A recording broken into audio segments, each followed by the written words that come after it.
All week long, we've been talking about how to comfort yourself in a scary world, and it certainly is. But sadly, sometimes, for some people, comforting themselves seems impossible, and it degenerates into a crisis. And oftentimes, that's when the Albuquerque Police Department has to step in. So joining us this morning is Sergeant Glenn St. Onge from the APD Crisis Intervention Team, and Dr. Nils Rosenbaum, who is a psychiatrist for APD. Thank you both, gentlemen, for being here today.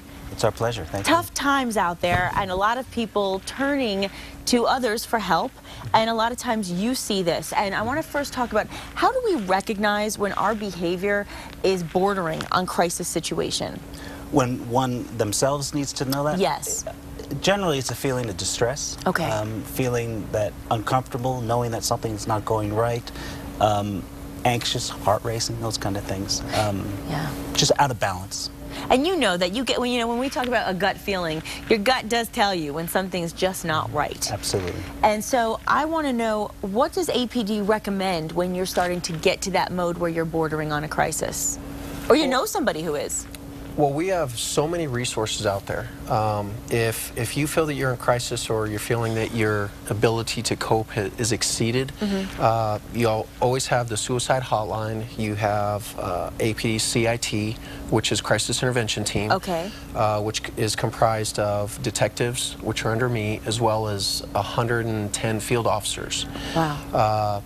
You also have APD's COAST team, which is Crisis Outreach and Support Team, which they handle mostly the people who are not violent. They're civilians who are crisis intervention trained, and they're just a tremendous asset to the overall team. Well, I think it's a real comfort for people to know that there's somewhere to turn, or if you know somebody that's in crisis, that you have a place to go to say, hey, I need some help. A family member or a friend of mine is in trouble, and to know that we have somebody to support us. And I think it's really comes down to support, don't you think, Dr. Absolutely. Rosenbaum? I mean, that's why we're called the Crisis Outreach and Support Team.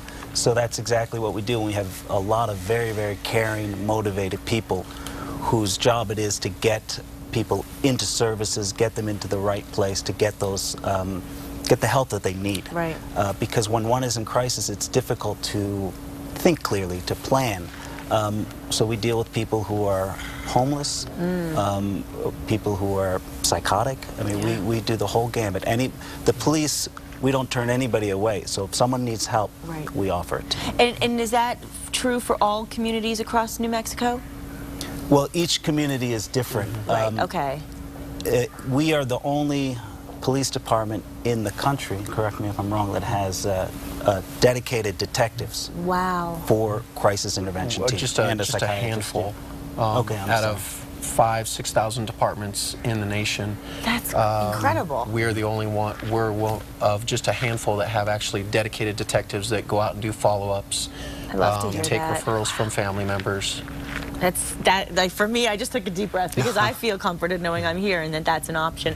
And, you know, at what point do responding officers take the call and say, okay, now it's time for us to really step in? Is there a certain point where you know, now it's time for us to do more, where you have to kind of make the decision on your own versus somebody coming to you and saying, I need you? Do you have to sort of sense when something is on the crisis border? Yes. Albuquerque police officers receive just an unimaginable amount of training when it comes to crisis intervention. Okay. In the academy, they get over 50 hours, and then once outside of the academy, they can take an additional 40 hours, as well as going into a step ahead in crisis negotiations. When officers arrive on a call, our training is so good that they can recognize behavior indicative of seeing that, okay, maybe I need a CIT officer here to help me out a little bit more. And then once the CIT officer responds, they can get them linked up with the proper medical resources, identifying what type of mental illness they may have or what resources they may need. Okay. And then after that, it would come to me, and then we do the follow-up after that. Got it. Okay, yeah, I was interested in the process. And what is your specific role? I mean, what are some of the specific roles? Yeah.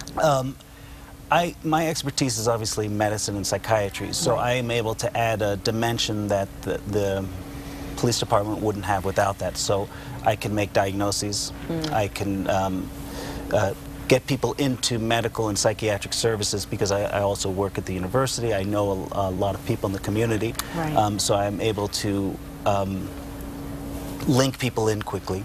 Okay. Also, some people need to see a psychiatrist, but they don't, either they're unable to see one, Right. or they don't want to because they think a psychiatrist in the abstract is There's very a stigma, scary. yes. But fortunately, when they see me, you know, they talk, and everybody wants to talk, everybody wants to be heard, and especially when you're in a crisis. So. Yeah. Well, I was always interested. Do you find that it's up to you a lot of the time to determine when somebody is a danger to themselves versus a danger to society? I mean, do you have to make that determination? No one can make that determination, unfortunately. Okay. No one can predict the future. Right. Well, so that's if true. someone is potentially dangerous, potentially suicidal, we just do our best assessment and make an intervention based on our best assessment. Great. No one can predict the future. Well, that is comforting. And, you know, a lot of people out there are finding themselves losing ground. They're finding themselves unable to cope. So, you know, with all the stressful things going on, do you have any advice for people out there in these crazy times? Call us. Okay. We're here to help. There's so many resources out there, even family members. If they don't know how to deal with or cope with a family member who has a mental illness, there's NAMI, which is the National Alliance for Mental Illness. Right. They're just a tremendous resource. We work closely with FIC, which is the Forensic Intervention Consortium, Okay. which is all the stakeholders in the mental health community. We have a meeting once a month. Great. There's just so many resources out there, and all they have to do is just call, and we'll do our best to help out and do as much early intervention as we can, whether it be helping people with their medications, getting them linked up with doctors, hospitals, you know, and again, trying to avoid negative encounters with police. Great advice. And with all the stress that's put upon both of you, what do you personally do to comfort yourselves? Okay. I like to spend time with my family, obviously. I have two young children. How old? 7 and 9. Okay, you can say hi to them. Go ahead. Hi, guys. And what about you? I, again, like to spend time with my family, my wife, my 2 children, Jacques, which is his birthday today. Oh, happy birthday, Jacques. And my daughter, Salita. So we go camping and fishing and just try to get out of the city for a little while. That's a great way to do it. Just find a little escape once in a while. And we appreciate everything that you do for the community, both of you. Well, thank you so much. you. And we hope to see you again, but only for good things. Only for good things. We'll be back after the break. Thank you. Thank you.